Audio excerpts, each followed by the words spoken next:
Good morning, good afternoon, and good evening, everybody. Welcome back to another episode of the Sunday Stream, the only show on international relations worth watching on a Sunday. Today, I am joined by Mr. Aruk, who has got some special details and announcements that are going to be coming in. So, Aruk, thank you so much for coming on and willing to talk about what's happening. Hi, thanks for having me on, and Happy New Year, everyone. So, I'm one of the organizers for the event that's coming up in Nashville, and I'm happy to say that Prudentialist here will be speaking at it, alongside some other people that you'll know from this sphere, such as Semi-Agog, Turnip, Don the Pleb, and Radical Liberation, among many others. And from the February 18th to the 20th, we've reserved a nice private lodge just outside of Nashville that I hope all of you can make it out to. We'll have a ticket, we'll get you a room for 2 nights, as well as food for the entire weekend. And we hope you all come out for some fine drinks and good food and have nice conversations with very like-minded people who are up to speed on these types of things. Hope to see most of you there. Well, there's the sales pitch, and yes, I will be there in February along with many of your other favorite people. And if you're curious, I have the website up here as well as the link in the description. And as Ulrich had said, you'll have a variety of speakers ranging from Radical Liberation, Turnip, Don the Pleb, Semi-Agog, Paul Fahrenheit, and myself. I do need to write my bio and put it on there. But yeah, and Yasin is asking, why is the double ticket cheaper than the single ticket? Because you're going to be sharing a room, I believe. Isn't that right? Yep, that's a wonderful question. So, as part of trying to build like solidarity and community bonds and trust between everyone, we're offering a discounted price with a double ticket for those who are willing to share a room with another guest. And there you go. There's your answer to that wonderful question. So, yes, this is what we'll be doing in February. So, for those of you who do live in the United States or have the opportunity to travel, you'll have a chance to see a rook there, myself, and quite a few other well known names and faces. I've already thought about how I'm going to be introducing myself when I speak, because I will just say simply that if you don't know who I am, don't worry, you've confused my voice with 4 or 5 other wonderful people in the room. So, it'll be a wonderful time. Yeah, and I really can't stress how amazing it is to walk into a room where just everyone's up to speed on this stuff and you can just sit down and talk comfortably about it. Like it's an amazing feeling. Yes, and after the success that the UK guys had with hosting their event in 21, I think that this one for us in 22 over in the States is going to be a fantastic time. Oh yeah, absolutely. Really the best time of it isn't even the talks, it's the drinks afterwards, long into like the wee hours of the morning. Well, I'm sure everyone else will get to enjoy that, but yeah, no, it'll be a great time. And Jay is asking did AA figure out a way to participate. I am not too sure, but I'm sure, regardless of travel concerns or whatnot, I'm sure he might make himself have a live appearance or whatnot. Um, but another question that was being asked, and it's always a good time to run these things by. So, are you guys running it or just providing the payment services? Okay, so um, Skildings is basically providing a lot of our technical support, but we as the event organizers are mostly operating independent. Like we have no real connection with the UK guys other than we're all operating in the same community. Hope that So answered yeah, that question. I hope so as well.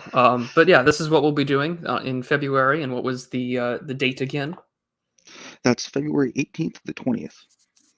Yes, February 18th through the 20th. So it'll be a very good time, and I'm sure that we'll have something there. And I guess for future encouragement from the super chat from Big Nig 420, he says, "We need an event in Canada. I can host it in my backyard if need be. Got a barbecue and fire pit too. Ooh woo." So I'm sure that'll be something that we can probably figure out in the future, because I know the Canadians have got a crazy set of restrictions, but I'm sure things to think about in the future. I'll bring a tent. We'll bring tents, and we'll have a reverse underground railroad and try and get you guys out of there. But yeah, so this is the event. The wonderful links are in the description. I highly recommend that if you have the capability to go, that you do so, and you'll be able to see me and quite a few other people in person. So you'll find out that I'm not actually a frog or anything. I'm an actual human being. So, but Ulrich is going to be joining me today for today's lecture because it's the new year. It's 2022. So let's talk about what on earth is going to be happening. And Ulrich has a wonderful background in these sorts of fields. So I think that it'll be a very good time for us to discuss what's happening. Yeah, without getting too doxy about myself, I was involved in military intelligence for a while. Well, and all the more reason why I think your feedback is going to be good. Um, yes, Sean Weiland, a real human being. But Yassine asks one last question about the event. Will there be a conference proceedings book? And I believe on the website you will see for what $65 that you can get one of those. Yep, it's there. So it's all there. So today, to transition into the lecture time now, this will be part one of two parts that I have in mind for taking a look at 2022 and the year ahead. Is that we're going to today focus on some of the bigger hot ticket items that we've covered over the course of the last year, and also ongoing crisis and tensions that we've been seeing, and try and talk about those. Next week's discussion for the year ahead, we'll be talking more about some of the bigger trends, great power politics, globalization, and sort of various statecraft and actions. So today, we'll get started with today's lecture then. And here are going to be the four areas that we'll be talking about today, of areas I think that are ongoing, that are of keen interest for us to keep an eye on as the year continues. So we'll be talking about Russia, Ukraine, and the United States, a discussion over risk and our ongoing energy concerns in Europe, as that is also a major factor in great power politics between those two countries. The South China Sea, Taiwan, talking about diplomacy and strategic posturing.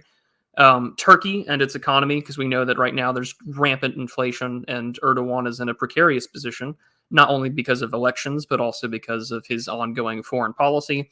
And then lastly, but not least, there has been an ongoing sectarian and ethnic conflict happening in Ethiopia, while at the same time there's coups going on in Sudan, and Egypt is precariously in a position to intervene.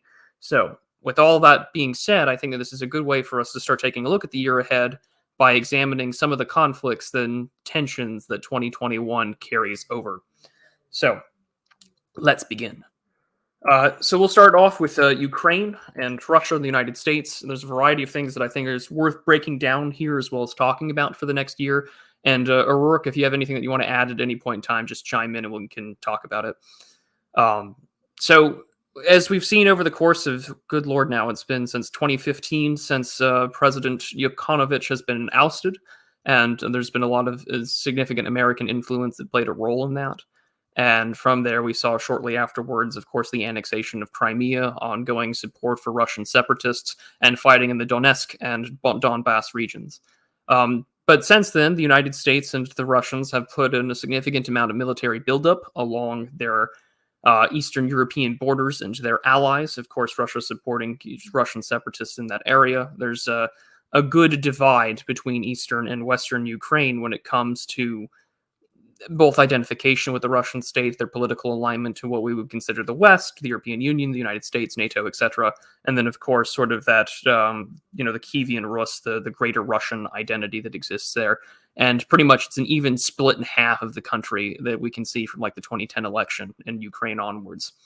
Now, the recent developments that have taken place has been that 2 days ago, President Biden and President Vladimir Putin of Russia had a conversation.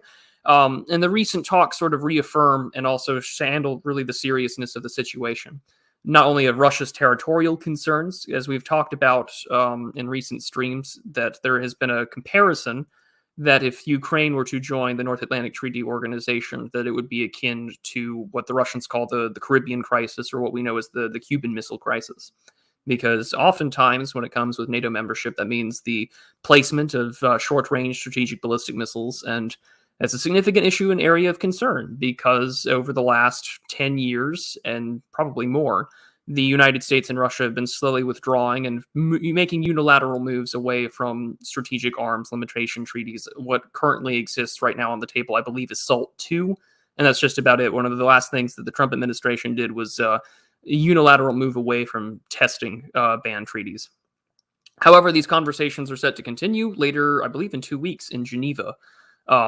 Russia has highlighted the seriousness about this could potentially lead to conflict. the necessary aspect that the United States needs to, withdraw. Some of the aspects of the talks that did come out of it is that there would be a halt in the shipment of what is considered lethal arms to the Ukrainians. And that's just one aspect of really where we're currently at right now with the situation at hand. Eric, is there anything you wanted to add? Because I know that we had mentioned before the air, before we went live, that you had some knowledge here. Yeah, I wouldn't actually expect any weapon shipments to really stop. They're just going to stop the overt ones, basically, because that's how these kinds of things go. Plus, it's not just Russian separatists, it's kind of people coming from all over for whatever grievances they have with Russia. So you also have, like, Chechens are fighting on both sides, depending on if they sided with Kadyrov or if they are still trying to progress with the Chechen civil war. So there's still going to be plenty of weapons and other munitions flowing in.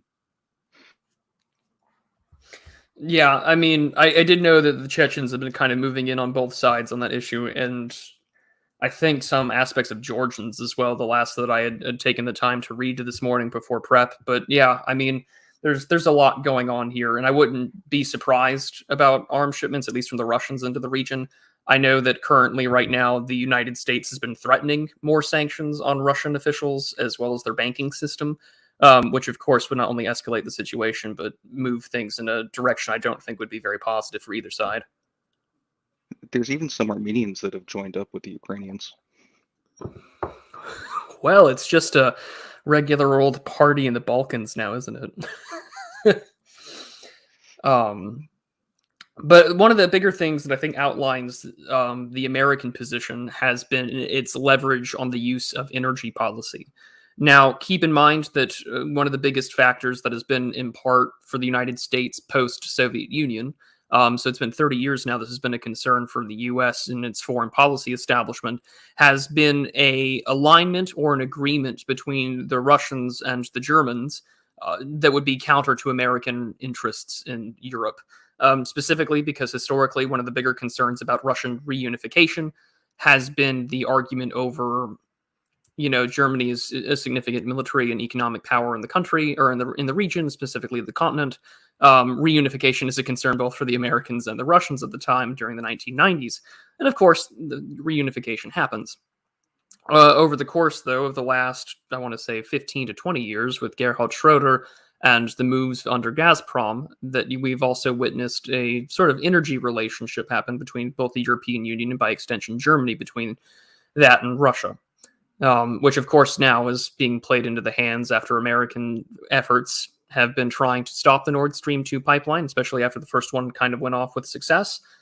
And the Germans have decided to not sign off on the Nord Stream 2 pipeline, arguing on technicality that because certain aspects of the company are not based in Germany, but instead are based in Switzerland, we cannot allow this to be fully authorized and to start happening. And in doing so, this is in the midst of an already ongoing energy crisis inside Germany. And in fact, this is the highest level of cost of energy that has been happening throughout Western Europe. And so what happens is that we've been seeing these efforts happen between the United States and the Russians over energy. And this image I have on screen for you all is from the 28th of December, so just a couple of days ago. And this is showing a fleet of 150 U.S. cargo ships heading towards various destinations in Europe, including the United Kingdom, Spain, France, Germany, and Italy, as well as Greece, to provide liquid natural gas in order to provide their energy. So this is something that is going to continue on, especially as we talk about Ukraine, as we talk about sanctions. There's going to be the energy policy at play here as well. Yeah, and with regards to German energy, they just announced that they're shutting down, I think, 3 out of their 6 nuclear reactors as they transition to more green energy. So this is only going to get better for them. Yeah, I would add though that those 3 nuclear power plants I had been told had reached the end of their operational lifespan, but the ongoing tide against nuclear energy has definitely been going on under the last 16 years under Merkel, I guess, as a way to politically to supplant the Greens from having any sort of real major electoral success. But as they try to embrace green energy, this is, and I mean, not to mention that Baerbock, the Green Party leader, is the foreign minister of Germany. While that may not have as much power as the actual chancellor, the fact that the Greens are part of the coalition government means that we're probably not going to be seeing any push towards their nuclear reactors are putting themselves out there very much in the time soon. They've abandoned it for quite a while, I would say, especially under Merkel as well. So, I mean, and on top of that, right, when we're talking about energy policy, keep in mind earlier when there was sort of this, I don't want to say capitulation, but I would say Russian success over the Nord Stream 2 pipeline. There was this agreement catered out by the United States, Germany, and Ukraine that essentially says, okay, this pipeline is probably going to happen. And what we will do instead of dealing with transit fees that Ukraine relies on when it comes to pipelines and energy, that we'll just give them about $1 billion or so in order to start establishing funds for renewable energy, which will most likely go nowhere. So I would expect that as the energy crisis exacerbates, especially because this winter is particularly nasty from what I've heard from our friends across the pond this year, that this will be a significant amount of leverage for the United States as the winter goes on. And we can't forget that a significant amount of Ukrainian energy companies are basically controlled by the U.S. intelligence services. So there's a lot of kickbacks and corruption going on there. Yeah, and I mean, most of what you like, I know in Kiev, there's a central coal power processing plant for like managing like that city's energy level. And I know that that has oftentimes breakdowns and rolling blackouts. So, I mean, their energy is going to continue to remain a significant issue, especially as the U.S. leverages itself with LNG to a point where it also has encouraged a sort of bidding war between like European markets and the Chinese for liquid natural gas, because these are it's an energy entity that both China and the European Union desperately needs. But to put things into perspective, right, that the last I saw, I think it was the statistic was from 2019, that the European Union has about 40% of its liquid natural gas coming from the Russians. So this is already putting the continent in between the powers that be, between Russia and the United States, and it's not a pretty picture, I think, for the average consumer. But this allows us to transition onto some of the other parts here that I think are really important. So while we're witnessing, the worst energy crisis in years, this is also being spurred on by the Green government that we mentioned in Germany. The ongoing push and pull has been happening. Now, the rhetoric between NATO and, by extension, of course, in response to the Russians, has not been a particularly pleasant one. Earlier, I believe it was at the end of November of this in 2021 that the Secretary General of the North Atlantic Treaty Organization said that Russia has no right to a sphere of influence in Eastern Europe. And this is after the last 30 years of expanding NATO further and further eastward, which includes, of course, the three countries that I have particularly on screen: Estonia, Latvia, and Lithuania. And we'll be talking about that shortly. But again, the United States has been pushing to shore up allies. But the one thing that I've read from both everything from Foreign Policy magazine into War on the Rocks has been indicative that there is no clear strategic goal in mind. There's no win condition. There's no explicit form of victory other than to perhaps get Ukraine to sign on to NATO and to make sure that Russia doesn't annex or invade the territory. Although the likelihood of that, to me, I think it's triggered if NATO, has Ukraine join them. That's a pretty good way to trigger a Russian invasion overnight, because we explicitly promised that we wouldn't do that. Well, we also promised not to expand NATO further eastward after Germany's inclusion. Oh, yeah, that's what I meant. Yeah. The value of an American promise has been quickly depreciating since the end of the Cold War. But I mean, that's the issue, though, is that without clear strategic interests or goals in mind, it becomes very easy, in my opinion, to misread the other side, so to speak. It would be very easy for the Russians to misread the Americans and vice versa, which is why I am hopeful, perhaps, that some sort of answer can be found at these talks in Geneva, although I am not optimistic because the United States has been very adamant about, making sure that Ukraine is protected and that we pursue American interests in the region. But my forecast, though, that I think is going to be the most important, depending on what happens, and there are two possibilities here, is that either A, this continues to remain to be somewhat of a frozen conflict, meaning that it's not going to remain kinetic between major state actors like Russia and the United States, but it will continue to see the ongoing levels of casualties that we've been seeing between the Ukrainian military, various ethnic and sectarian and separatist groups that have been supplied by the Russian military. The last I checked, the casualties have been well over 10,000 now since 2015. But because there's this push to shore up NATO, to provide more money, to provide more arms, while also threatening sanctions on certain Russian officials and military groups, the reason why I have this part of the map on here is that I do think that the Black and Baltic Seas are going to become some of the highest areas of tension, just because of their geographic placement. Because right below Lithuania, you have Russian territory, which has Kaliningrad, which is going to be a vitally important port for the Russian military, and specifically its navy. This gives them access to the Arctic, as well as their ongoing, freedom of navigation operations, espionage, what have you, when it comes to, Scandinavia and their interests towards the north.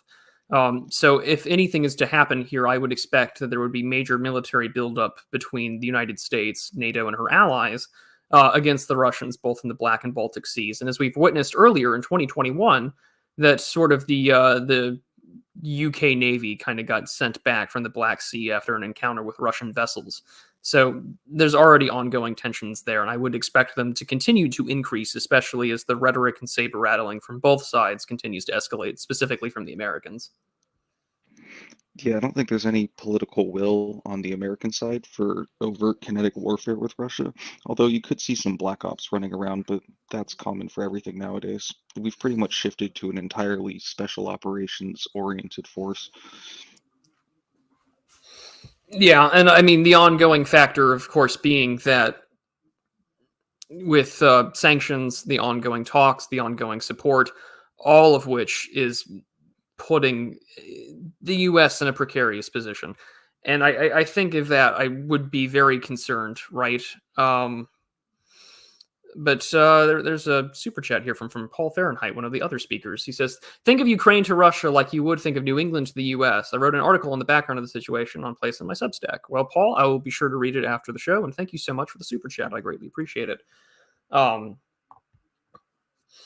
But yeah, no, I think in that, yeah, I would agree with that, especially considering iridescent territorial claims, the Kievan Rus, the fact that Ukraine as a country is a relatively new concept. No, I would wholeheartedly agree with that assessment.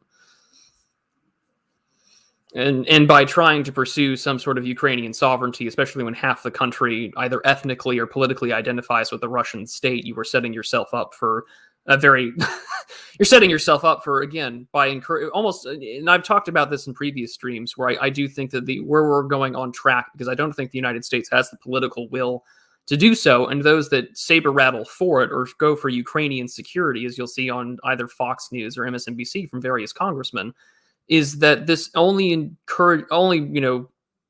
begs the question, what is the cost? Something that Michael Anton has talked about, something that has been discussed even in Dr. Mitra's article that we talked about a few weeks ago. So yeah, no, I do think that's a very good way to compare it. Yeah, especially since the Ukrainian side has a very disparate coalition that doesn't really have anything holding them all together. They're not like ideologically consistent. Sometimes they like to pretend to be Nazis, other times they like to pretend to be liberals, and it just varies on who they're talking about. It's not like they have a real coherent identity behind it that really binds them as a military force. Yeah, and on top of this, I would also add that even your allies, or those that are claiming to back or support, Ukrainian security or Ukrainian sovereignty, right, are also not necessarily ideologically aligned. The Americans have a rather short-term view of what's to happen and what is in response, of course, not to ensure that there's a coalition of states that can counter it. And the last thing that they want is having a Germany that's unified, that is now more closely aligned with Russia, which is why you've seen so much efforts against, the Nord Stream 2 pipeline. But on top of this, right, even the Germans are sort of hankered by both American support for defense, being a NATO ally, all of which puts it in a very difficult position, right? Because there's not a ideologically consistent through line not only from the Ukrainian side, but also from its alleged allies, NATO, Germany, the United States. Yeah, absolutely. They're kind of screwed if Russia makes a serious push on them, basically.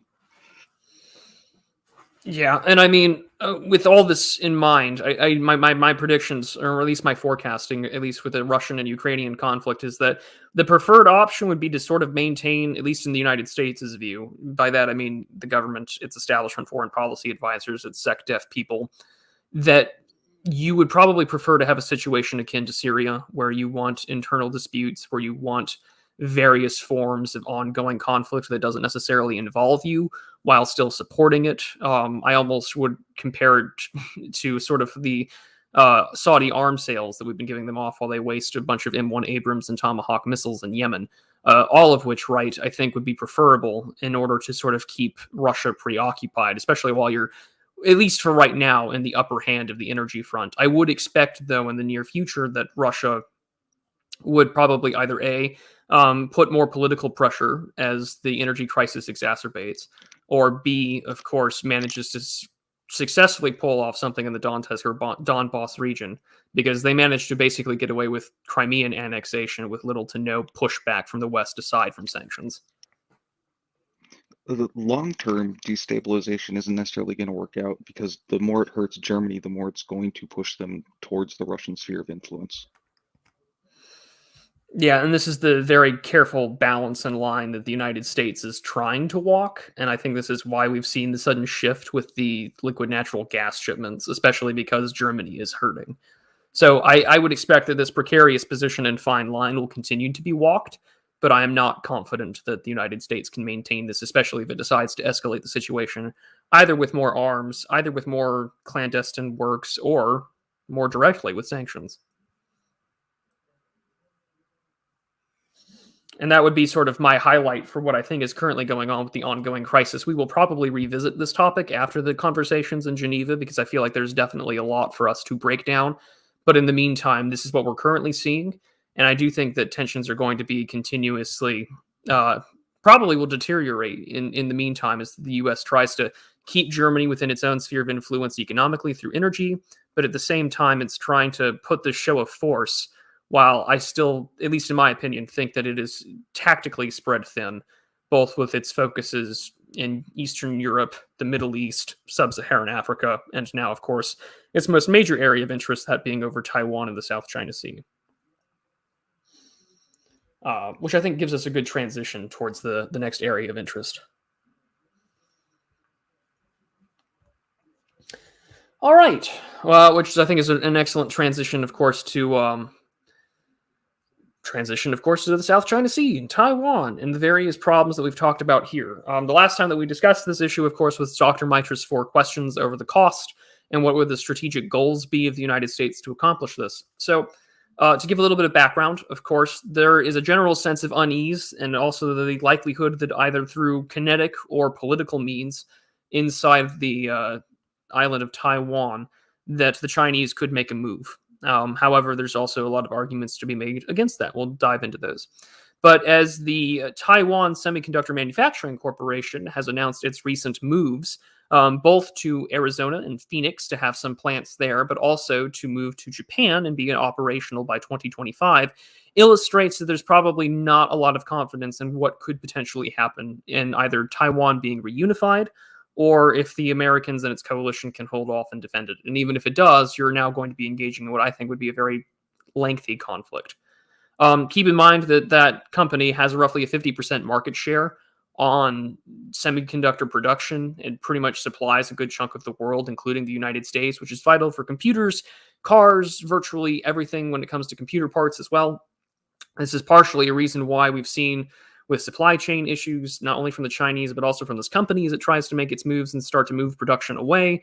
It's why everything you've seen from used cars to computer parts be as expensive as they are.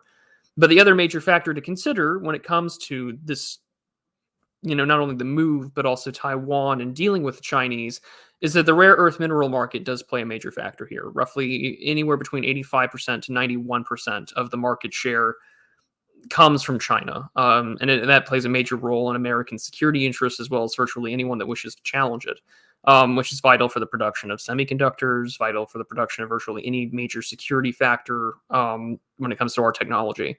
So this is something that, of course, is going to be a piece of leverage I think that the Chinese will have for a considerable length of time, as long as the United States has strict environmental regulations when it comes to mining for these things. And unless that changes, again, this will be a piece of leverage, especially when it comes to Taiwan. However, what we will see in the future, I believe, will be the ongoing strategic and diplomatic posturing from the United States as it continues to rally up and shore up support to its allies. This includes, working with Japan to have full-on military exercises in the region. You've had the recent posturing with the AUKUS agreement between the Australians, the United States, and the United Kingdom. There are individuals like Edward Luttwak that think that that is more so posturing than it would be for actual strategic benefit, considering when that technology will be in the hands of the Australians. But it does show that the Americans are committed to the sort of 2011 pivot to Asia under Obama's foreign policy, which has been more or less in my opinion, a rehashing or a remake of the policy of containment that we saw during the time of the Soviet Union and the Cold War. But I think that in the near future, for at least the next 3 to 4 months, there's going to be a significant influence or significant emphasis on diplomatic pressure and influence on South Korea, more so than Japan, more so than talking to the Taiwanese, more so than talking to the Australians or Indians. It will be South Korea.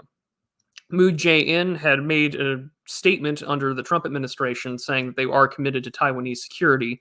But in doing so, their own domestic politics have had issues with American bases there and their forces. They've been trying to pursue discussions about formally ending the Korean War and trying to, have a greater diplomatic relationship to the North. All at the same time, the Chinese Foreign Ministry has warned that posturing and supporting Taiwan is the equivalent of drinking poison under American coercion. Which brings significant concern to the South Korean government about economic, strategic, and political ramifications, considering how geographically close they are to the Chinese mainland. Is there anything you wanted to add there? Go for it. I was just going to say that South Korea has also recently had their elections fortified by the Chinese, so they're drifting more and more into their sphere of influence recently. While ironically, the North Koreans are kind of scared of getting annexed if little Kimmy goes. So there's some very weird things happening up in the Korean peninsula. And just as a side tangent, if Trump had continued, there is a weird timeline in history where North Korea would have flipped to US and South Korea could have flipped to China, just because if little Kim goes, there's a good chance that China will just straight up annex North Korea and turn them into a new autonomous zone, which is going to go for them as well as it's going for the Uyghurs.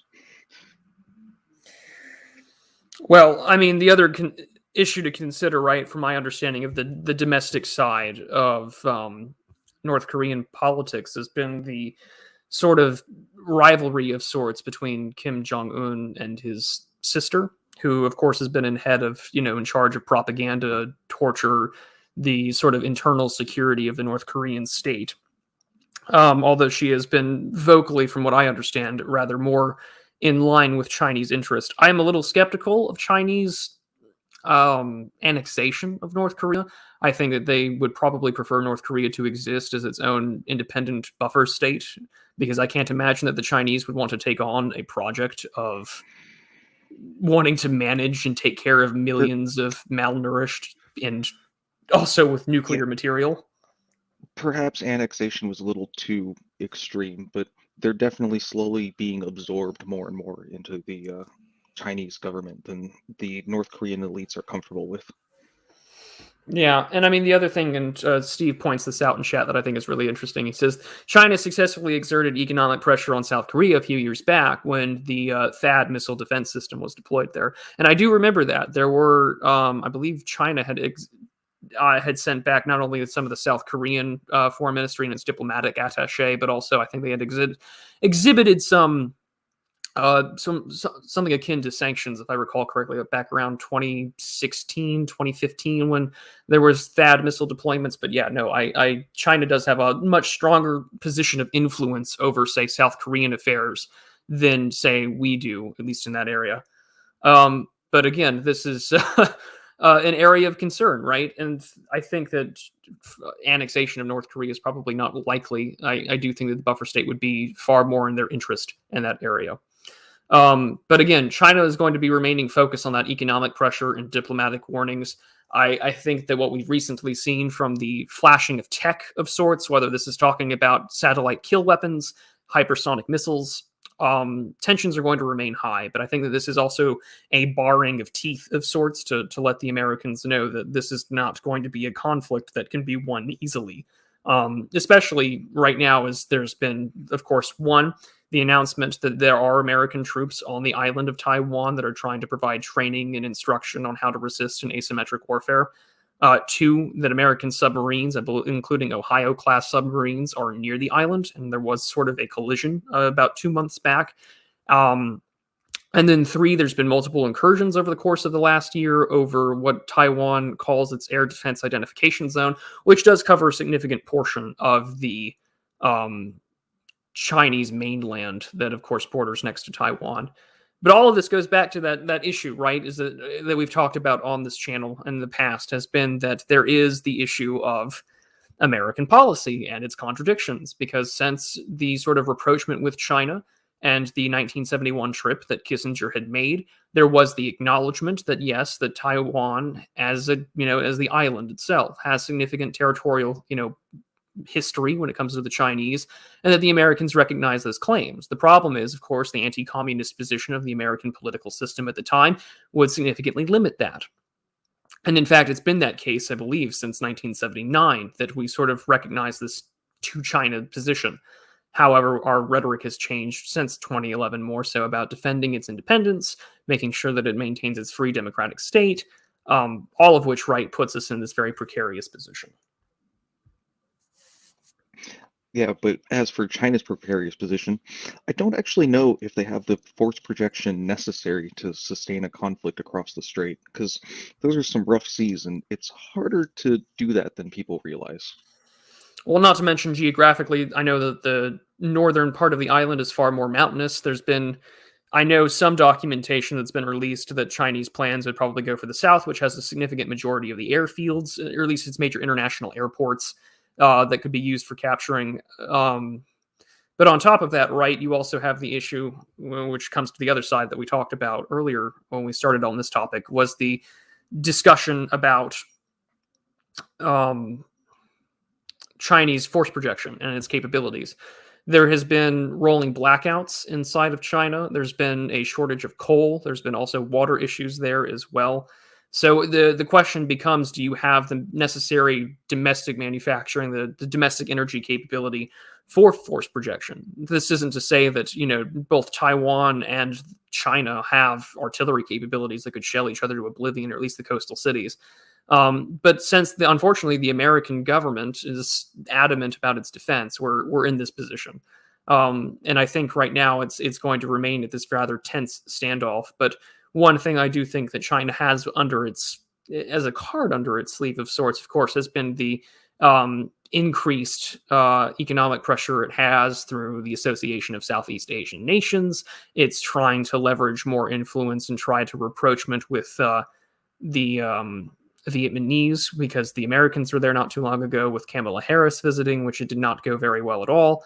And then thirdly, has also been that China has been trying to sort of get its step ahead of the game by moving more forces closer to the Indian border.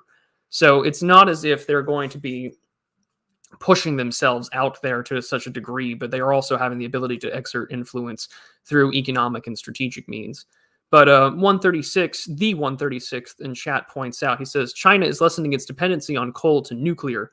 And hello. Well, that's also a good point, because that's something that I've been following, that Luttwak has announced, and others within the Foreign Policy magazine talked about that they are planning to increase their nuclear power. So that would make sense as a transitory thing. I guess the question would become how soon they can get that up and running. But yeah, I mean, they've positioned themselves in response to the Indians. They also have had border security agreements with India for the last several years now. I do think that China's in a position to perhaps both economically and diplomatically put itself out there, not necessarily to what's the word I'm looking for? I mean, not necessarily to engage in kinetic conflict, but also to be strategically positioned to hopefully avoid it. Well, China's best case scenario is they would be able to Anschluss Taiwan because they do have significant support within like the KMT and a significant portion of the Taiwan population. Yeah, I've held on to the position that probably the best case would be to avoid kinetic conflict and to engage in sort of political support internally, because there is political parties that do welcome the support and reunification between Taiwan and China. So I do think that that's probably China's best route, would be through political posturing and by influencing political parties in that area. But I don't think we're necessarily done on this issue as well. Oh, we are. I thought I had a second slide, but no. Uh, but to provide forecasting, though, I think right now the position is that the United States is going to continue to pursue diplomatic pressure through its allies and try to reassure them that the Americans are interested there. We've seen this very recently as well, because as Japan has been moving in a more aggressive position, keep in mind that after the recent prime minister stepped down, that the defense minister is now the prime minister as well.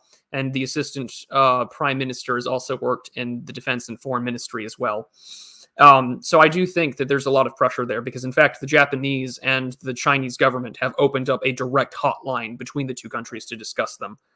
All of which I think illustrates a huge step forward for diplomatic communication.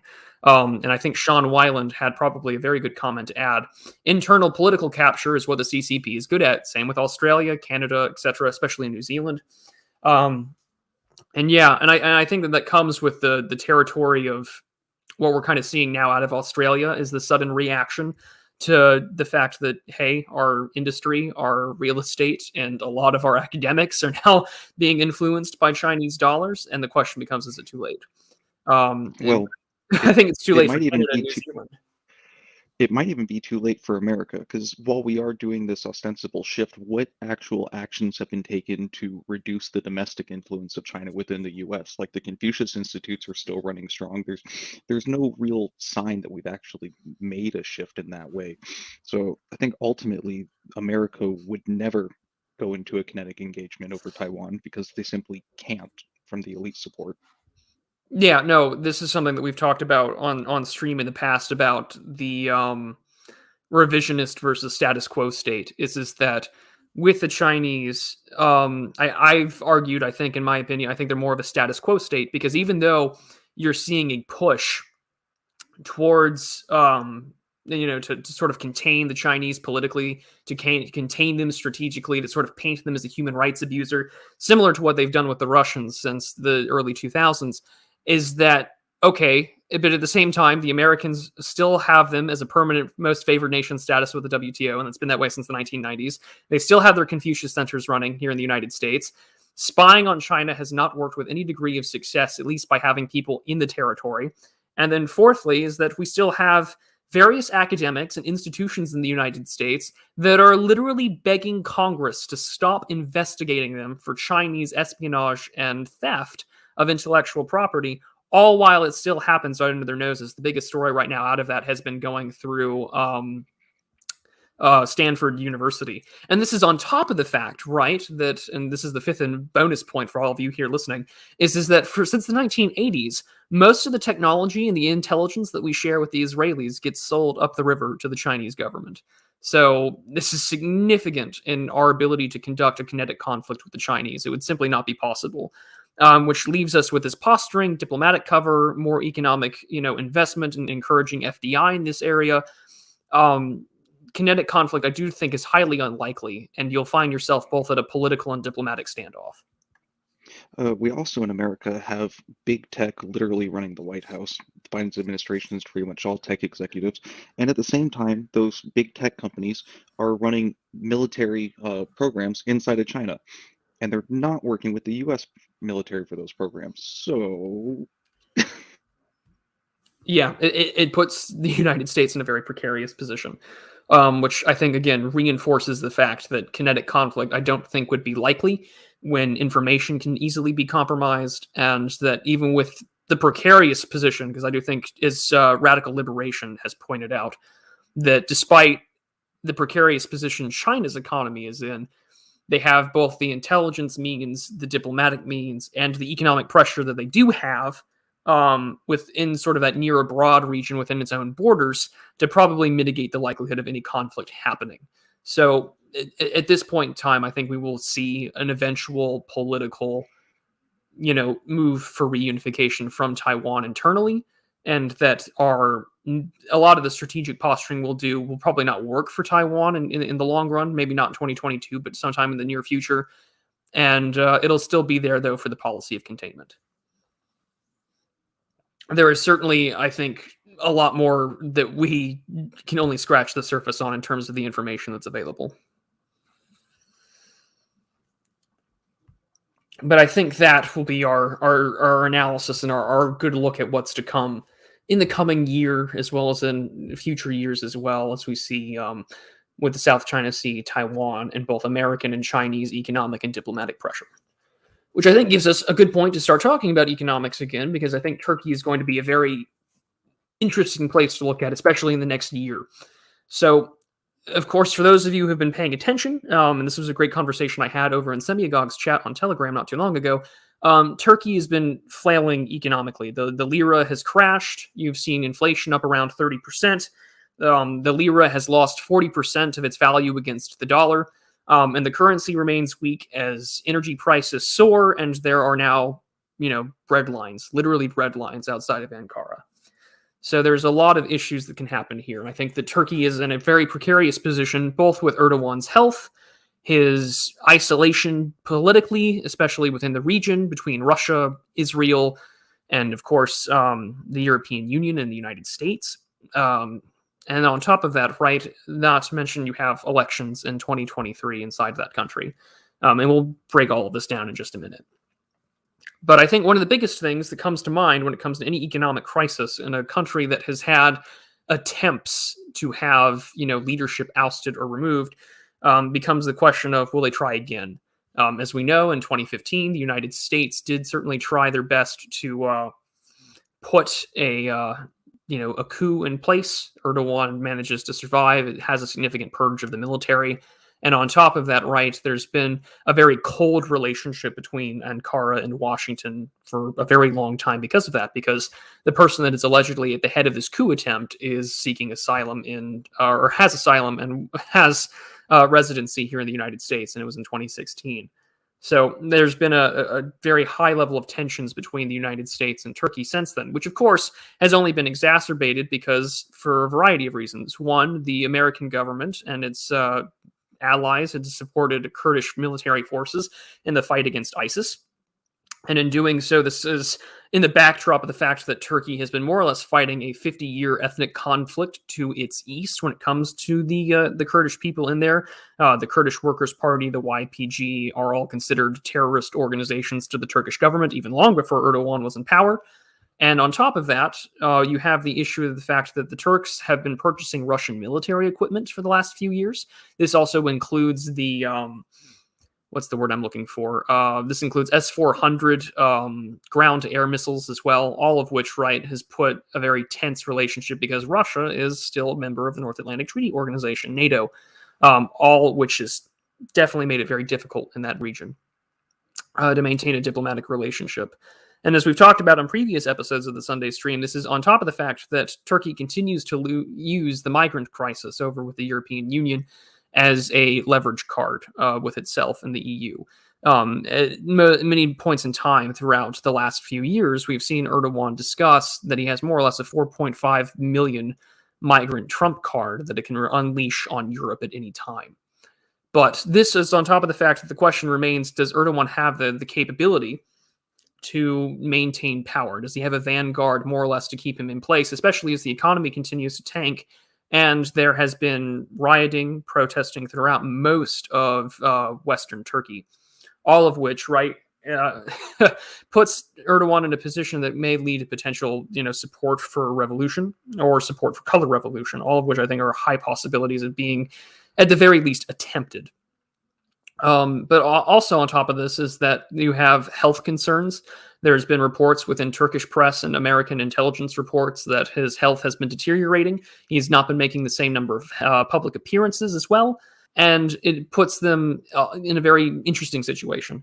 On top of this, we've already seen that Turkey has been geopolitically isolating itself despite efforts at rapprochement both with, say, Russia, Israel, and the European Union, all of which puts it in a very strange position. So, for instance, despite the fact that Turkey has been trying to engage in rapprochement with Israel, they've more or less decided to walk away from any talks that Israel might attend when it comes to, say, the Mediterranean conferences on oil and gas production, because Greece and Cyprus would be there. And of course, the Cyprus issue, I think, is going to continue to be a problem in the near future. And the reason why I say this is because, as Guy from V points out in chat, Macron and Erdogan hate each other, and this is very true, they do. But it also makes it a very fun and interesting European affair, because as we talked about a couple of months ago, there was a recent bilateral agreement between the Greek government and the French over defense, specifically that the Greeks would be buying French Rafale fighters, and they would also be buying new frigates and submarines from the French. And this is in the light of the AUKUS agreement as well. So the French managed to find an avenue for their own submarines to be produced and to be sold to. But this is at the same time where the Turks had been purchasing anti-submarine equipment. They have recently put significant investments within their navy, all over to help defend their claims for gas exploration and investment, all of which has been putting more focus for domestic oil and energy production, which of course raises the Cyprus question once again, as the Greeks and the Turks are taking a look at the situation and seeing an increase in military escalation. So while at the same time, Turkey has been trying to buy Russian equipment, and at the same time, they're also going against Russia and the Armenia-Azerbaijan question and that ongoing conflict. So Turkey has found itself increasingly isolated both from Russia, Israel, and the United States, especially because it's very difficult for the United States as well as NATO to try and mitigate any potential risk of conflict between NATO allies in the Mediterranean, as well as Turkey's ongoing interest to engage with Russia strategically through arms sales. So there is potential stirring of the pot, I believe, in the near future, either to oust Erdogan or to increase support for either a replacement or a different candidate in the 2023 elections. On top of this, sanctions are a possibility, not to mention that in the last few years that Turkey has been kicked out of the F-35 program. So they're not going to be recipients of that as well, which has been a significant point of military leverage the United States has used. Not to mention that there's still the ongoing tensions over the fact that they support the YPG with the US and the Kurdish question that exists inside of Turkey. So as Minoan asks, so what would Turkey's game plan be? Well, if I were Erdogan, I would probably try my best to shore up support, maintain the likelihood of preventing foreign intervention.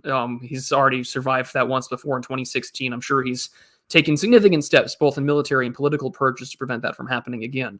On top of this, I would most likely try to, if I were him, I would probably try my best to maintain and focus all of my efforts on this ongoing economic crisis, because once basic goods and services stop breaking down, this is normally when you start seeing rioting in the streets. You want to control that. He's claimed that a weaker lira would be beneficial because it would encourage foreign investment, but because you've decided to isolate yourself geopolitically from various countries, whether it be Israel, whether it be Russia, whether it be the United States, you're limiting your options when it comes to, getting that economic investment. This may push Turkey closer to China, and I do think that that's a possibility, especially right now, because over the course of 2021, the Biden administration had that wonderful recognition of the Armenian genocide. They, in Biden's statement, he called Istanbul Constantinople, which is very based of him, but neither here nor there. All of which, right, puts it in a very difficult position to do so. So your question becomes, does Turkey try to appeal itself to foreign direct investment from, say, like the Russians or the Chinese? That's a potential possibility within Belt and Road documentation. And I think as far back as 2014, when the first document on governance was put out by Xi Jinping, that Turkey was an area of interest for them. And this is something that Semi Agog and I have talked about at length. So there's definitely a lot here to discuss. The Mr. Muncie Wolverine says, "Why do I feel like Greece has some sort of latent potential?" It depends on their economy, I think, most of all. But I mean, their entrenched bilateral agreements with the French, I think, puts them in a very interesting position in the future. The Mediterranean, I think, from here on out, especially in the next 5 years, is going to be a very interesting place to look at geopolitically, because Turkey is very adamant about those oil explorations and interests. The Cyprus question still remains a hotly debated issue inside of the EU, as well as in between NATO states. There's a lot there to look at. So I will actually be talking about the Mediterranean more so next week when we look at larger trends. But yeah, I do think for sure that there's some latent potential there, at least in that region. But as for 2022, as long as this economic crisis persists, unless foreign direct investment or some way to recover it can happen, I do think Erdogan politically is in a very precarious position, given relative isolation, bread lines, high costs of energy. You're seeing 30% inflation, which is, that's the highest it's been in decades for Turkey. I do think that we're seeing a lot happening there. And there's very high potential, I think, for political destabilization or the encouragement of destabilization from neighboring states. And yeah, Ryan, I will probably dedicate a stream in the future to to Cyprus. And I know that Caspian Report did a pretty good breakdown of it a while back. I'll have to review it. But those are things I think that are definitely going to be happening in the near future with Turkey, especially with this economic situation. There's a lot happening there. Which brings us to, last but not least, Ethiopia. We've covered this subject many times, but I think it remains one of the most important aspects in northern and sub-Saharan Africa as we take a look in the future. So this wonderful map that you see to the right is courtesy of a Twitter account called @MapEthiopia, and they have created their own custom map of the ongoing conflict that is happening inside Ethiopia. So you can take a look at it for yourself. These guys do great work. I took this screenshot this morning to give you the most updated account of what's currently going on. So what you're seeing inside Ethiopia's borders is a mix of blue, yellow, and red. The red to the north is primarily the most of the Tigray forces that exist there. To the blue, there are some various other ethnic groups that have sided with the Tigrays in fighting the federal government. And the yellow is areas of primary control of the Ethiopian National Defense Force, the ENDF. All of which has been having this conflict since 2018. So to give you a little bit of context for this, we're going to be taking a look at the fact that in 2018, when Abiy Ahmed took power and seized control of parliament, became the prime minister, he restructured the system. So instead of this sort of ethnic-based, conglomeration of ethnic parties and having ethnic control, sort of a spoil system of sorts, he sort of created this prosperity party. He tried to have it be very multi-ethnic, and in doing so, it spurred issues from the Tigrays, who had lost significant political representation, based on my understanding of the ongoing conflict here. And it is a mix of Muslim, Christian, Coptic. I mean, it's a Coptic Christian, issue. I mean, so it's very sectarian, but primarily ethnic, not so much religious.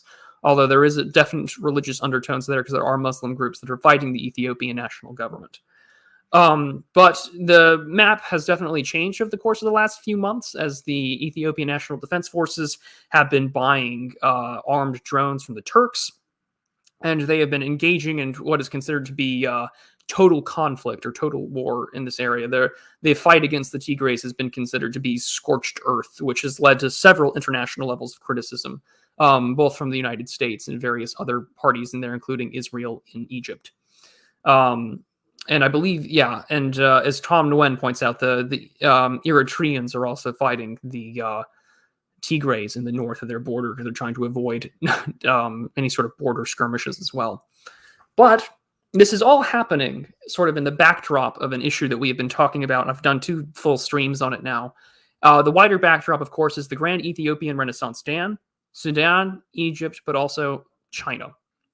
So to the left of Ethiopia, as you probably can't tell on the map, but to its left is the nation of Sudan. And they had recently had a military coup where they had held the prime minister hostage for about 11 days or so. And in late November, they had begun to reinstate the prime minister and try to get political reforms and have the government back in civilian control. One thing that the Sudanese government has been doing, however, has been providing material support to some of the various militia and ethnic groups that are fighting the Ethiopian national government, an area of significant concern and tension because, again, the dam is an issue. Why? Because the Grand Ethiopian Renaissance Dam has had numerous projections, reports, and independent reports saying that it could significantly affect the flow of the Nile River, which affects, of course, Sudan, and it affects Egypt. So their material support to sort of weaken the government of Ethiopia and to prevent full completion and operation and filling of the dam from happening will probably continue for quite some time. But this is on top of the fact, for instance, that China has significant interest and investment in the country. So some things that we've talked about in the past. This includes various foreign debt. So let's talk about that for a minute. Is that roughly half of all of Ethiopia's foreign debt goes to that of China, which is a significant concern. In May of 2021, the Ethiopian government and the Chinese signed a joint security pact, which talks about protecting Chinese investments, and this includes receiving material support from the Chinese and discussions over protecting those assets, which means having military forces guard the dam and guard various infrastructure and telecom projects. This includes roads, telecommunications towers, things like that have been put up in the last several years. And of course, sub-Saharan Africa has been a major area of Chinese investment since 2007. They've been the largest amount of foreign direct investment within the African continent since, I believe, 2008. We're talking about hundreds of billions of dollars, whether it's in rare earth mineral mining, whether it's in economic and political development, but also infrastructure as well. And the Grand Ethiopian Renaissance Dam, as we've talked about in previous streams, is worth billions of dollars and is poised to make billions more in hydropower to power not only the country, but also to provide a revenue stream for the Chinese. So this is something that will be of a significant area of concern. But on top of, the fact that this ongoing conflict with the Tigrays, communists, and various other groups in there has been the fact that Egypt has been alleged to provide material support to these groups as well, which only exacerbates the ongoing diplomatic situation. Because Egypt has found itself significantly isolated when it comes to talking about the dam. During the Trump administration, Secretary of Treasury Steve Mnuchin tried to facilitate talks between the three countries. Even during the Obama administration over the Grand Ethiopian Renaissance Dam, there was a issue over, a 2015 agreement saying that, anything that happens will require consultation with all three countries and make sure that they all three agree, which, of course, there's been discussions that has been thrown out the window, which is very true. And this is all happening right as the Egyptians are trying to, fix their own issues that they've been trying to stop private encroachments on the Nile River. There's been issues with the Nassar Dam about flooding. There's significant mismanagement on their part, but also the Nile River Delta has been facing significant concerns over rising salinity levels, which means farming in that area is not going to happen as well. So given that the entire agricultural sector of Egypt is at significant risk, they feel isolated because neither Israel, Russia, Turkey, the United States really want to dip their finger in the pot because you have the looming Chinese shadow when it comes to the Ethiopian government. It may lead to perhaps more aggressive military posturing in the future from the Egyptians. As the Sudanese try to get themselves more reacquainted, reoriented, now that their civilian government is being transitioned back into control, all of which means that this is going to be something that, has been talked about both in science fiction and other, forecasts about water wars. But this is a very prime example over a very popular term that's been coined, I think, since 2007, called hydrohegemony. Hydrohegemony being about the importance of state controls over waterways, underground water basins, rivers, and the flow and control of those rivers, which, of course, when that affects your agricultural sector and the ability to feed millions of people, that puts it into concern, especially as Egypt's economy remains in a very precarious position, as we talked about in previous episodes. They're, not growing as much actual crop as they need to. They're growing cotton because of how much water, requires. This is going to be an area I do think in 2022 could escalate to a potential kinetic conflict, or at the very least, you're going to see continued material intelligence and strategic support from both the Sudanese and Egyptian governments against the Ethiopian government by supporting the Tigrays and various other communist groups in there as well.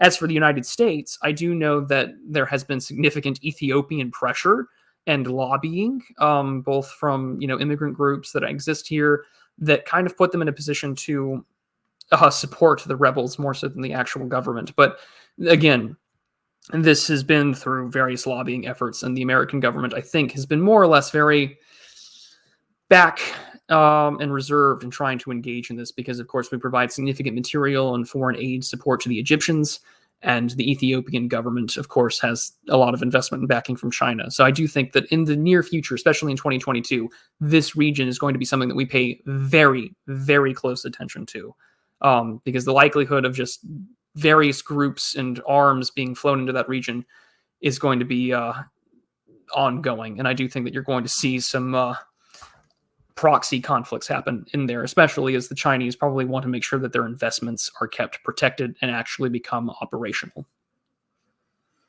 I know that Turkey and Ethiopia are not your areas of expertise, Ulrich, but if there's anything that you wanted to add or had some observations on, by all means, chime in.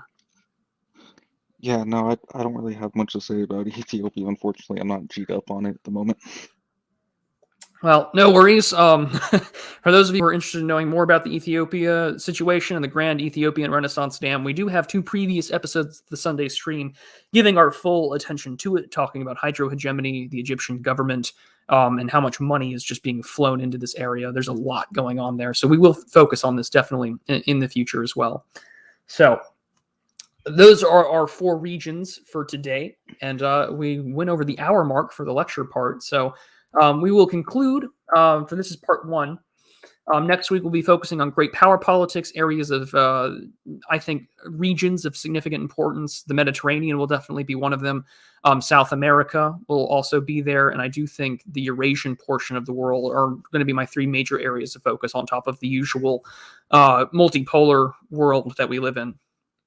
But my final thoughts for now, at least for the areas that we talked about, there's a lot of precarious military buildup without strategic goals or win conditions in mind. And this puts you in a very, very delicate place because nations can easily misread one another or if there's not proper diplomatic communication. So with areas like Ukraine, for example, I do think that it may remain a frozen conflict.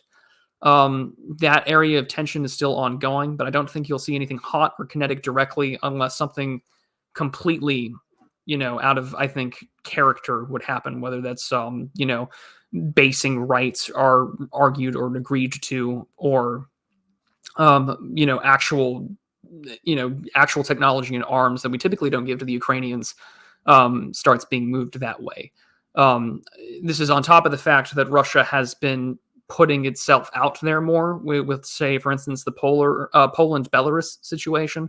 The Russians have flown nuclear-capable bombers over that area. They've had troops deployed to their own borders, all of which, illustrates that Russia is very seriously concerned about territorial sovereignty and integrity, especially because NATO is very much indeed right at its doorstep, whether it's Lithuania, Latvia, or Estonia, Poland, or this push to get Ukraine over to join NATO. This is something that I think puts it in a very precarious position, which is why communication is necessary. And I think that we'll be revisiting the Ukraine topic, especially after the talks in Geneva, because nations that feel any sort of threat to their internal territorial sovereignty or their national security, that's when you see incursions and conflict begin. And the Russians are very adamant about not only protecting their iridescent territorial claims, Greater Russia, White Russia, and Kievan Rus. It's important that that sort of conversation is facilitated because right now the rhetoric out of Washington and NATO has been exceptionally confrontational and aggressive. So I think that's something that we'll definitely continue to see, especially without maintaining diplomatic communication. But at least we're seeing that with at least the United States and Russia. And more recently, we are also seeing this with the Chinese government and the Japanese, which I think is also a very good sign because kinetic conflict, while sometimes it may feel like it's inevitable or it's something that we dread over, no state, I think, rationally wishes to enter that sort of cost of conflict unless it feels that there is no other choice. And we've talked about that before on this channel with, choice theory and bargaining conflict and models. But of course, the other thing to pay attention to is these nations' domestic political policies, because those are usually a very good sign and reflection of what their foreign relations are going to be and what their plans are for the coming decades ahead. So, for instance, right, there's the conversation over Chinese power. They're trying to transition and build more nuclear reactors, and they're trying to get themselves off of coal. That has, for instance, a significant impact on what it might be interested in geopolitically. If you're trying to be more dependent upon, what I would consider a renewable source of energy, nuclear, right? You're putting yourself in a position to not be as dependent upon, say, liquid natural gas or other various energy shipments from, say, the Russians, which you have pipeline agreements with, which means that we may see in the future a deterioration of the Russian-Chinese sort of I don't want to call it an alliance because it's not formalized that way, but they do have significant closeness between the two countries. Along with that, you can also see how the language at home will be seen being used abroad. And we see this a lot when it comes to the West, right? Because you do have supranational interests in mind where you'll see Build Back Better being placed everywhere, or concerns over democratic norms being used. So the language that's used at home is often a reflection of what you will see abroad. If there's one thing that the Council of Foreign Relations benefit, or the Council of Foreign Relations President Richard Haass got right, is that the word I'm looking for is that foreign policy begins at home. That was a book he read in 2014, and it's a very good book because he does make the argument quite clearly, but it's also very milquetoast policy suggestions for the U.S. But what we see at home is also what we see abroad, and this is something that is usually going to be seen by people who write about it. I know Oswald Spengler writes about it quite a lot in Decline of the West. But next week will also feature a lot more of Mediterranean, South America, Eurasia, and the Middle East. Those are going to be the 4 areas of significant interest next week. But any final thoughts, Ulrich, as we take a look at the world right now? I think we're just seeing the rise of an increasingly multipolar world. For example, you brought up the China-Russia relationship, and that's really a relationship of convenience just to push back against the American empire, which is kind of crumbling before us, as they're seeing pressure throughout the entirety of the American military force between the Middle East, and you're seeing Ukraine and China, and it's spread so thin at the same time that it's degrading its military capabilities, while the US elites within the government are kind of incapable of having the will to go kinetic or use force in any significant way. And so we're rapidly seeing the deterioration of the empire as that's allowing more forces to pop up.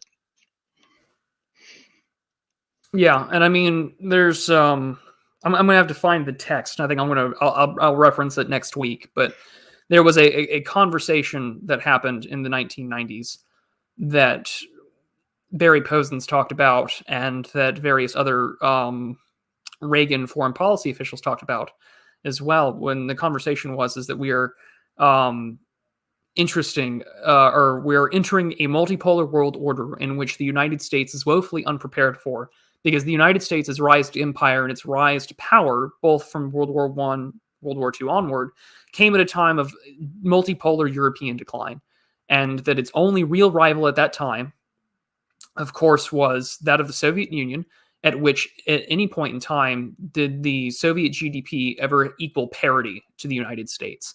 It was more or less a 2-to-1 ratio. And now we're entering this world order where Russia is moving, in a direction to pursue its own interests and pursue its, its near abroad. China's GDP and its production output is equal, if not greater than ours, for the position of the #1 economy in the world. There is a lot in place that puts us in the fact that we are in a multipolar world order. And I think that the age of sort of that American triumphalism or unipolar status is long gone. But Paul Fahrenheit says this. Thank you again for the $4.99. I greatly appreciate it. Thank you so much. Listeners, read John David B. Ebert's essays on metaphysics of current international relations and come to the event. I will be speaking about FPY. So Paul will be speaking there. I will be speaking there. By all means, do go to the event. And yes, John David Ebert is a great source for essays and such. So yeah, highly recommend it. But yeah, so those are my, that will be the end for this week's lecture and discussion. But I'm going to move on to announcements. So not on top of the fact that the event is happening in February. Ulrich is one of the wonderful organizers that is making this happen. So by all means, I will put the link right now in chat for you all in case you haven't seen it in the description. So there you go. Go tune in there. Go buy your tickets. Go buy your event book and see what everyone's talking about. It'll be a lot of fun. But Ryan, if you missed the beginning, there's going to be a UK style event where variety of us will be meeting in Nashville, in Tennessee, to not only give speeches and talk about things, but also to network and figure out what on earth we want to do in the years ahead, because there's a lot of work to be done. So the link is in the description, and it's also in chat, so you can find out more there. But I do have some special announcements for you all, not only plans and announcements for the new year 2022, but also because I'm announcing a little art contest. I am looking for a new avatar / profile picture. I think we're all getting a little tired of the Edmund Burke thing, and I don't think that Burke is really reflective of my politics anymore. When I had this in mind, I originally had this rather cringy 40-page long script that was sort of like the reflections of the revolutions in France, but for the United States. And clearly I never put that out, so I think we'll be doing some other stuff as well. So I would like something that's a little more preferably on brand and more related to the content of what I make and what I do. This will roll out throughout the entire month of January. So on January 31st, I will announce a winner. And the submissions can be sent to my channel email, which will just be where you can just have the subject line art contest. And my email itself for the channel, I'm putting it on right now in the chats for you all to see. So if you are interested, you can by all means, this is the way to get a hold of it. This is my channel email. So just let me know what the submission is. I'll announce it at the end of the month. And the prize right now, I have it set for $100 USD through various payment processors. So for whatever works for you, do let me know. But I've used PayPal and various other things before in the past, so it all works out there. So yeah, this is my announcement. So from now until the 31st of January, I'm going to be looking for a new avatar and profile picture, both for the channel, Twitter, Odyssey, everything. So for those of you who are artistically minded or, know people who are, by all means, spread the word around. And I'm looking forward to all of your wonderful submissions. So yes, there's $100 in it for you. Thank you so much. But now on to the regular announcements. And Ulrich, if you're not familiar with how this works, you're in for a very fun time in a second. Frog facts. Yeah, frog facts. So it's channel announcements and news. So next week, we're going to put out a video on the language of containment in foreign policy. I'm once again inspired by the crappy things I see on the news, particularly this time, the Wall Street Journal. After that, there'll be a video on The Revolution Was by Garrett and how that applies to, say, the Great Reset or the Fourth Industrial Revolution. And then by early February, for those of you who are patrons or channel members, we do movie and community events usually every month. And in December, we watched the movie Her, starring Joaquin Phoenix and Scarlett Johansson. It came out in 2013. And wow, did we tear that movie apart. There was a lot to talk about there, because the Spike Jonze is like, yeah, I thought that this was an interesting thing to look at. And I'm looking at it now in 2021. This is Bugman dystopia. So we'll be having the first movie review sort of thing on the channel will happen out there. It'll be a first part because there's a lot of things I want to talk about it there. And then, of course, as Ulrich talked about it today on the announcements, is that I will be speaking and attending the event in Nashville in February, in the weekend of the 18th. I hope to see so many of your wonderful faces there, and you can see mine. And I'm, like I mentioned on Twitter and on Telegram, my plans for 2022 include more serious efforts on talking about international relations and article and op-ed writing. And I kind of want to take the idea of what I'm going to be speaking about at the event, which is going to be sort of this foreign policy for the next regime, sort of a manual for whoever becomes Secretary of State or Foreign Minister of the next regime here in the States. I think I'm going to try and move that towards making it a book. So I will be doing a lot more serious efforts in writing in the future for you guys to enjoy. And then I'll have an Odyssey exclusive this month out as well, which includes discussions over Paul Virilio in certain needlecraft laws. So there's a lot in store for you guys in the coming month and also 2022 in general. We're going to be putting a lot of effort into this as well. And if you've noticed Apostolic Majesty and Semiagog having wonderful stream intros, I will be having something very similar in the works in the near future as well. So there's a lot of fun stuff ahead. We're nearly close to 5,000 subscribers. I'm very thankful for all of this, guys. And so yeah, there's a lot of work to do, but I can see everybody is getting ready for the future of the next slide, which is our wonderful frog of the week. So let's get started. Oh no, there we go.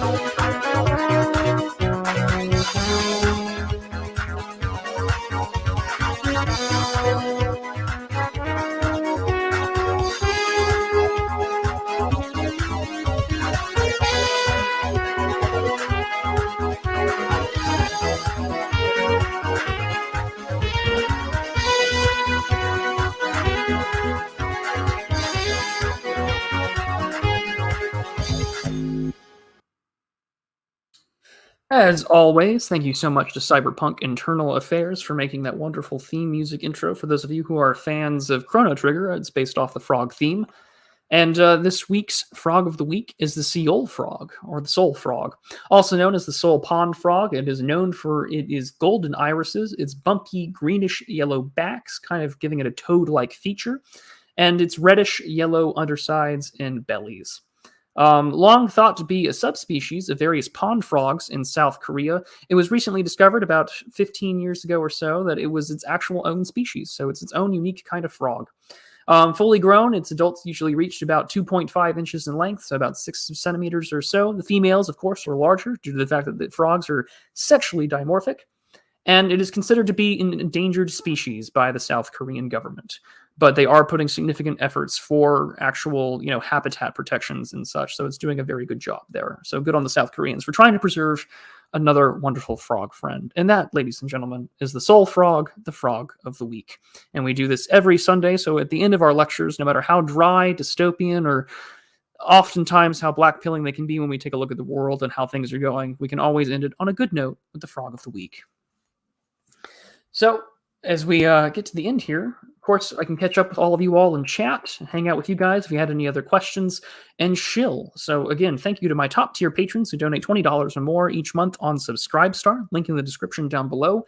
These gentlemen help make sure that the channel keeps going. You guys pay for my StreamYard subscription and my audio editing services and things like that. But most importantly, you all make sure I don't pay a single dime out of pocket for my anti-rejection and transplant medication. So you guys are fucking amazing, and I'm very grateful to all of each and every one of you, whether it's a super chat, whether it's a subscription or anything like that. You are all wonderful. So, how is everybody? How is everyone enjoying the second day of the new year? Ulrich, what did you do for New Year's Day and New Year's Eve? I went out and partied with some friends. I didn't drink at all. I enjoyed ushering in the new year sober and had a wonderful time playing cards. How was your New Year's? I we didn't do much. It got it got foggy and rainy, so it wasn't a lot of fireworks or anything like that. So it was very much a stay at home day for me. I rewatched Ben-Hur, which is one of my all-time favorite movies ever. So it was a good time. Based movie.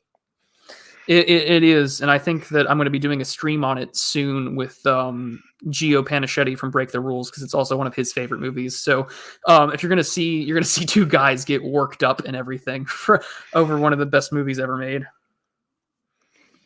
On a side note, anyone looking for some Avatar ideas, go ahead and Fashwave Mearsheimer. I think that's a winner. Oh, yeah, it's very, very true. Mearsheimer is a huge influence. Ryan Young for $5 US. Thank you so much. He says, good luck for 2022, and thank you. I wish everyone a good luck and a very good year in 2022. I sort of gave a New Year's-esque address, both during my little Christmas speech I gave to you guys, but there's a lot for us to look forward to, I think, in 2022. I think that we've got a lot of the great... we have the great benefit and the great privilege of the hindsight of history and knowing how this Leviathan operates. And I think with that, there's a lot that we can do to work and network and make sure that we all succeed and that we all can manage and, do well. So yeah, I think that 2022, regardless of our current outlooks on life, I think that it will be a good year. This is a good question from Monophthalmos. He says, what to make of the Evergrande default? That is... I want to chime in here. That's That's largely to do with internal CCP politics, that Evergrande was supported by a rival faction to Xi, so he's happy to see it fall apart and take out some of the power from his rivals. And I do know that Radlib and Turnip over on Radical Liberation's channel did a lot of conversations on China's economy, and they did talk about Evergrande. So there's some work there for you to look at as well. And yeah, domestic Chinese politics as well. Z has been very adamant at trying to stamp out or lessen the influence that sort of the techno capital side has. We've seen a lot of executions of billionaires. Jack Ma has not been as active in speaking out and things like that. So there's a lot to play into there. But there's a question for you, Ulrich, from Glow in the Dark. He says, what other locations for events were proposed or considered? So we considered Georgia. We were even considering a cruise at one point, but vax mandates kind of put a hole in that idea. And basically just Southeast America in general. And we settled on Nashville. Well, as someone who's been to Nashville quite a few times in his life, I think that that's an excellent choice. And if you fly into Nashville, they usually play a ton of Patsy Cline in the airport, so it's very nice. Let's see here. From Tuesday, FA Tuesday. He says, do you think DeSantis, the great white hope, will be reelected in Florida? I have my doubts. I think he's alienated the diverse vote there. I think that in terms of like ranked punditry, I don't know too much about, say, like the electoral politics of Florida. I do think that DeSantis has built himself quite the national audience. I think, however, there's also the point that I think David Frum, of all people, said that DeSantis is quite neoconservative, and I think that that's kind of accurate considering some of the international attitudes that he has. But I mean, keep in mind that Cuban votes went for Trump by a significant degree. There were parts that were, I mean, even Miami-Dade County in the 2020 election was not as blue as it once was. I do think that we'll see something in the future. I think that he still has electability. The fact that for people who live in Florida and that I've talked to, where it's basically nothing ever changed, I think he's got a good chance. Not to mention that we've recently seen that the Democrats realize, Hispanic voters, that's a concern, right? All of which are things to keep in mind for the future. But yeah, I mean, something to consider. I desperately hope that DeSantis doesn't try to go national because he has so much power in Florida, and going up to the White House, even if he won, he'd be stonewalled like Trump was. So he needs to stay right where he is and run his little kingdom as he can. But I recommend for everyone's mental health, do not get wrapped up in the midterms. It's not worth your time. Yeah, I would agree wholeheartedly. Chris Raposo said for $5 Canadian, he says, Happy New Year from Commie Canada. I hope everyone had a great Christmas, and let's be hopeful for change in 2022. Well, Chris, I know that things are probably tough right now in Canada. I know that Waves is dealing with various curfews and such. So for all of our friends in the Great White North, we're rooting for you and we're praying for you. But let's hope that 2022 is a more productive year spiritually and helpful for all of us. And then for $6 or $6.99 Canadian, again, another Canadian, he says, just assembled an autoclay chucker and I'll be blasting clays with the homies tomorrow. Am I gun-pilled? Yes, I am. And but of course, when it comes to things like that, right, you can have a politics channel on the right or you can have a gun channel. Do not do both, which is very, very good advice.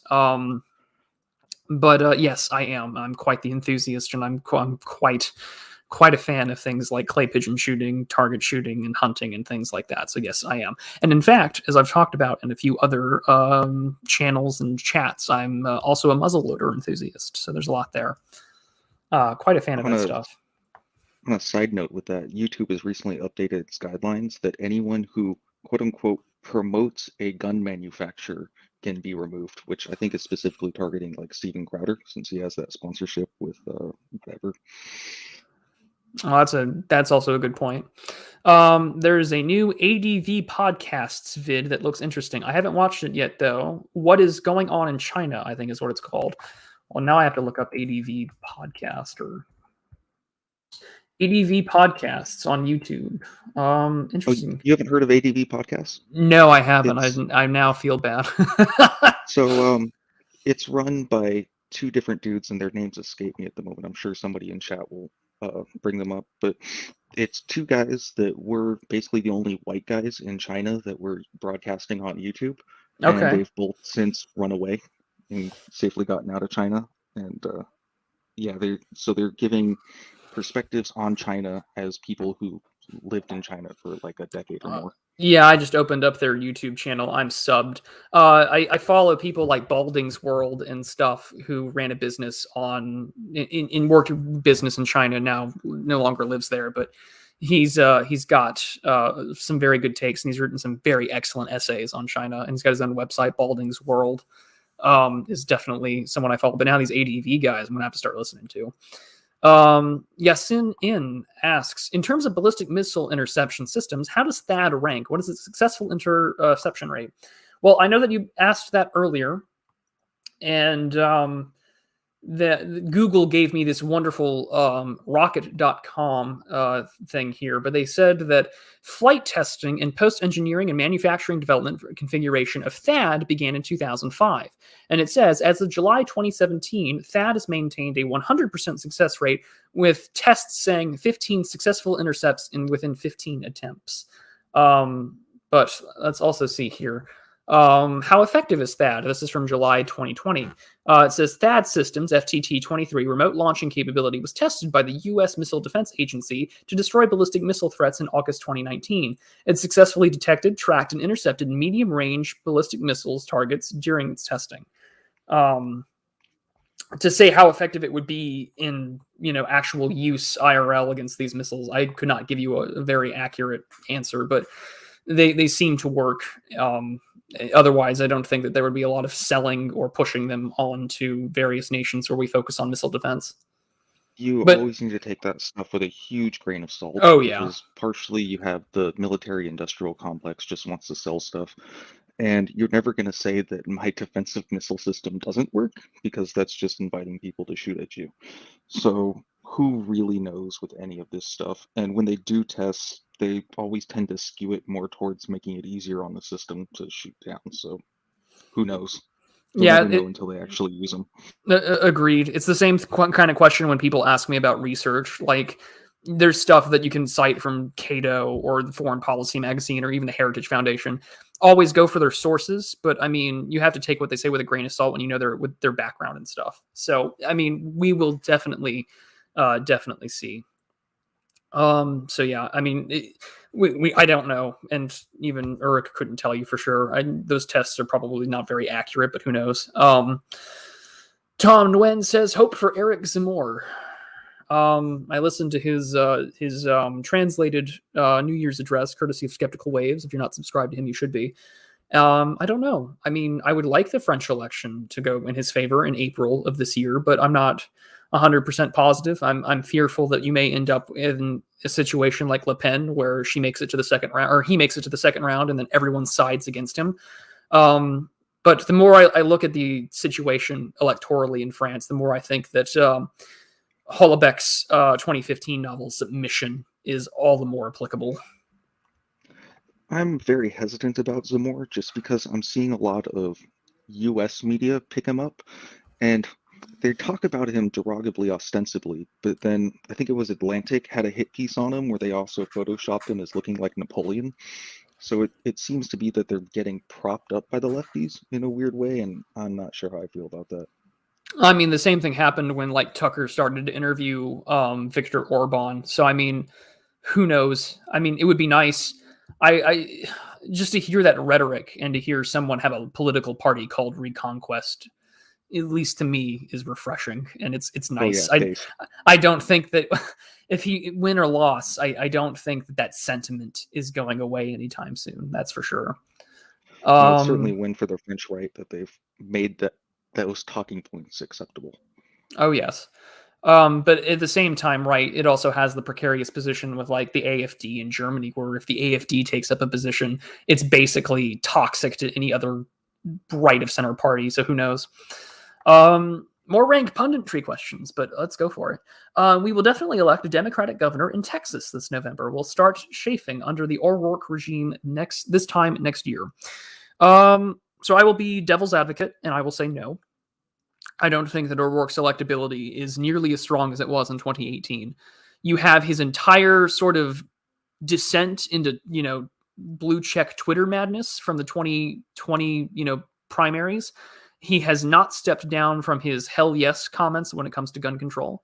And if the Rio Grande Valley's recent political shift rightward has been any sign of what's to come, I don't think that, the Hispanic vote very, very well turn against O'Rourke, because nothing says, poser like Robert Francis O'Rourke of El Paso, whom his regime I know quite very well of. I used to live there. He used to be my congressman.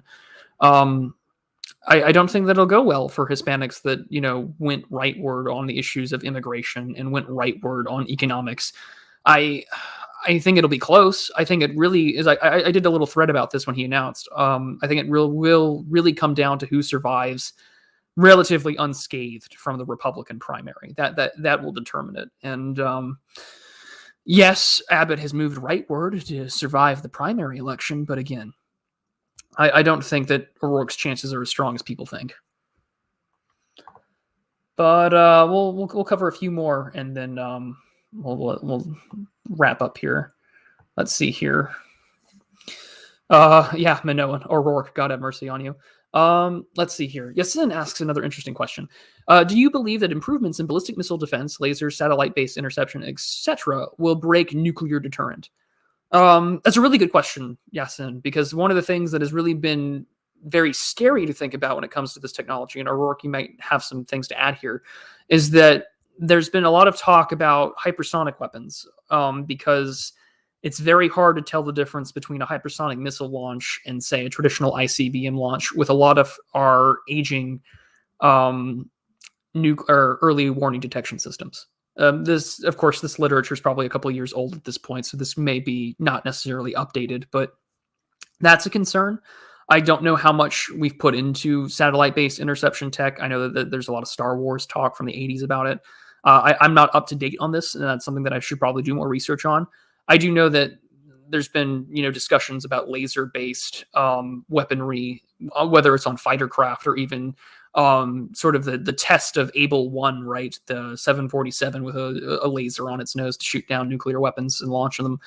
I don't know if it'll break the deterrent. At the current point in time, I think that there's still an ongoing debate about deterrence, especially as nation states try and pursue them. I know that people like Posen, for instance, are not as weary over Iran getting them, but are concerned about Saudi Arabia having them. So it all comes down to, I think, what is the evolution of deterrence technology? Where is it currently at? How feasible is it? Can it be deployed? Those kind of questions. But I would have to do more research on it to give you an answer. So nuclear weapons are still nuclear weapons, and people are always going to be nervous about using them just because, it gets used on you and whatnot. And ballistic missiles are not the be-all, end-all. You can always use your Chevrolet legs and just walk in a nuclear bomb, as the frogmen were originally designed to do. So no, I don't think ballistic defenses will break the nuclear deterrent. Yeah, not to mention some of the biggest issues, right, that has been on even this government's mind as far back as like the 90s was, a dirty bomb or something like that.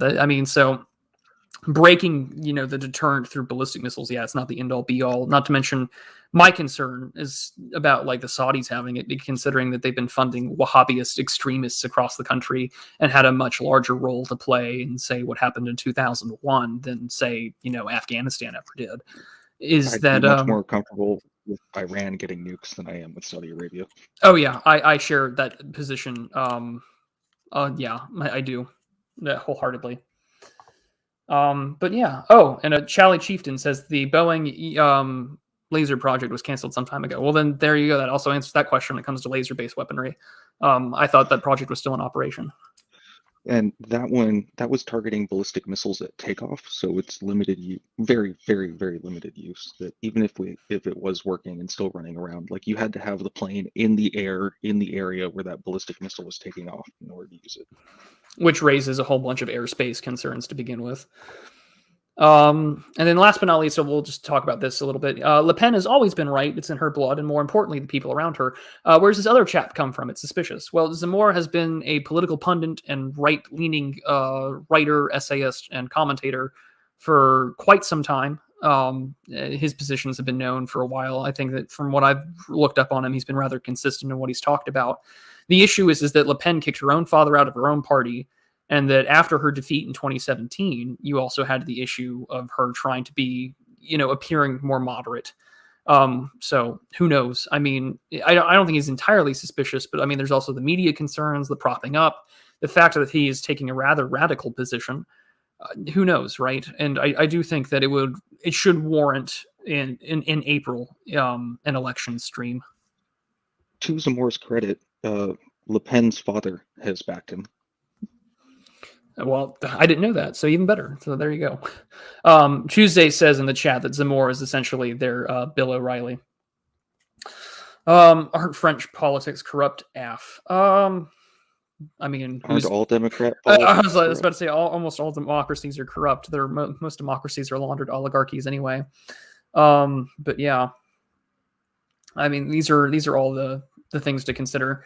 But yeah, I mean, he is saying things that I think a lot of us, at least people who have been more identitarian focused, have been saying for many years. So the fact that it's moving in this direction is good for France and is good for, I think, the right overall in general, especially in Europe. But we're now nearing the 1 minute 40 mark over here. So again, Ulrich, by all means, give your sales pitch for the event for those who are listening. Yeah, thanks for having me on. And I saw some questions like, what event? So just to recap, coming up in February 18th to the 20th, we've rented a private lodge in the Nashville area where we're hosting a little get-together. So come on out to that. Tickets are going to get you a room for 2 nights and food for the weekend. And we're going to have plenty of people talking on Friday, Saturday, Sunday, including Prudentialist here. We're going to have Don the Pleb. We're going to have Radlib. We're going to have Turnip. We're going to have Synagogue, and a few others that you know. And we'll get around to announcing them in the future. So I hope any of you who have a free time from the 18th to the 20th can make it on out there and join us in Nashville. It's really important for us to get off the internet and actually start talking to each other face to face, get some networking going on. And again, I can't stress how nice it is to be able to walk into a room where everyone's up to speed. You don't have to try and teach anyone about elite theory. They all know and they understand. It's just an amazing atmosphere.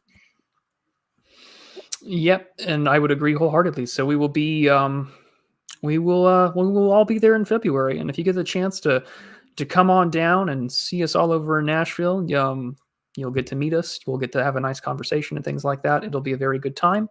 And we'll be moving on next week, taking a look at some of the bigger pictures geopolitically in regions including South America, the Middle East, and some of the great power politics that are in mind. We try our best to avoid rank punditry on this channel, so we will be focusing on some of the bigger picture and big ticket items. But again, the event link is in the description, and I will put it in the chat one more time for you all. So if you are interested, by all means, take a look down there. It'll be a wonderful time. I can't wait to have my presentation for you all and to get to meet all these other people. And with that, ladies and gentlemen, we will see you all next time. Ulrich, thank you so much for coming on. Take care, everybody, and be prudent. I'll see you all next week.